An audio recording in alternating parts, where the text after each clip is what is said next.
कटक जिला महांगा ब्लॉक अग्रणी स्वेच्छासेवी संगठन वरिष्ठ नागरिक मंच कुआपाड़ पक्षर समाजसेवी विष्णुचरण जेना 62तम जन्म उत्सव एवं संवर्धना सभा कुआपाड़ अनुष्ठित होईछि।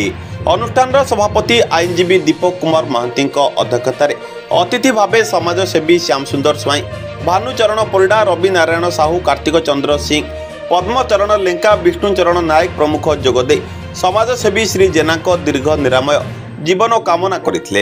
ए अवसर में अनुष्ठान पक्षर श्री जेना को पुष्पगुच्छ उत्तरीय देई संवर्धना प्रदान करा जायतिला। एथिरे बलराम स्वाई, सुरेंद्र महांती प्रमुख उपस्थित रही उत्सव परिचालन में सहयोग करथिले। कटकरू रमेश साहू को रिपोर्ट, सूर्यास्त न्यूज। विष्णुचरण जेना मोर आज जन्मदिन, मु 62 वर्ष आज पदार्पण कली।